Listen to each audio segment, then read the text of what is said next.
Picture this.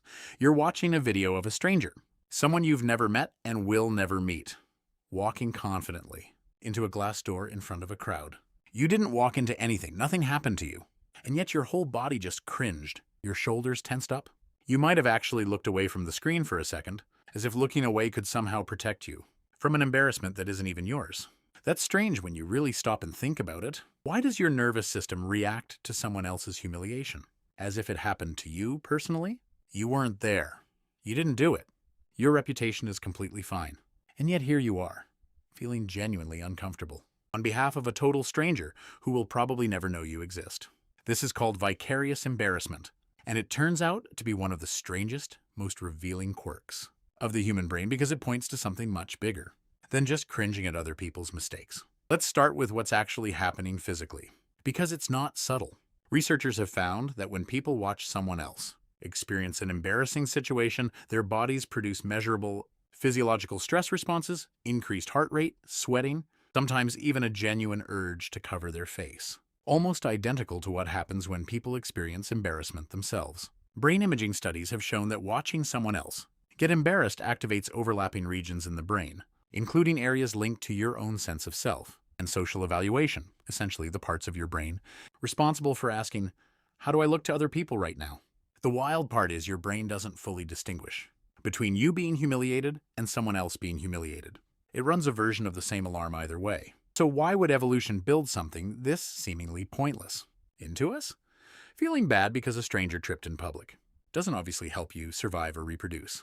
But here's where it gets interesting, because researchers believe vicarious embarrassment isn't a glitch at all. It's a byproduct of something incredibly valuable, a cognitive ability called theory of mind, which is essentially your brain's capacity to model what another person is thinking and feeling. Humans are exceptionally good at this compared to most other animals. We don't just observe other people's behavior, we simulate their internal experience, almost like running a small prediction engine that asks, if I were in their position right now, how would that feel? This ability is what lets you read a room, anticipate what someone needs before they ask, and navigate incredibly complex social situations without a manual. Vicarious embarrassment appears to be this same simulation machinery, accidentally firing at full intensity when it detects a social threat happening to someone else. And this is where things get genuinely fascinating, because studies suggest that people who experience stronger vicarious embarrassment often score higher on measures of empathy. Your discomfort watching someone else humiliate themselves isn't your brain malfunctioning?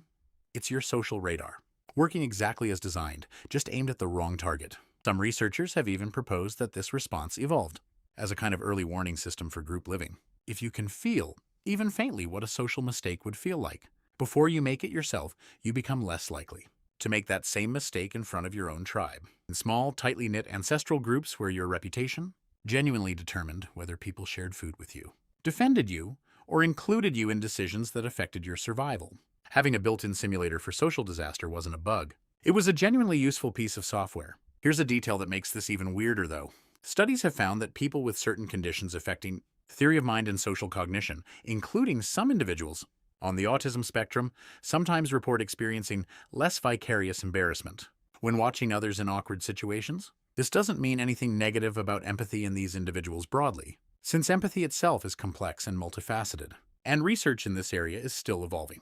But it does support the idea that vicarious embarrassment is closely tied to how strongly your brain automatically models other people's internal experience, rather than being some universal, unavoidable human constant. There's also a fascinating asymmetry in who tends to feel this most intensely. Multiple studies have found that people tend to experience stronger vicarious embarrassment for characters they perceive as unaware of their own mistake. Think about the difference between watching someone confidently sing badly at karaoke without a shred of self-awareness versus watching someone who clearly knows they messed up and is trying to recover gracefully. The oblivious version tends to trigger a much stronger cringe response. Researchers believe this is because part of what your brain is simulating isn't just the embarrassing event itself.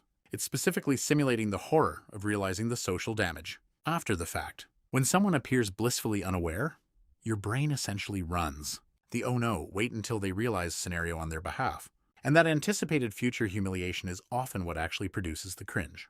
This also explains why certain types of comedy are almost unbearable for some people to watch. Shows built around characters who are oblivious to how badly a social situation is going tap directly into this mechanism.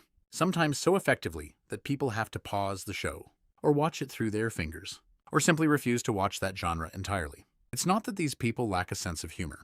Their theory of mind simulation is running at full volume, and watching a fictional character walk unknowingly into social disaster is, to their nervous system, functionally similar to watching it happen to someone real.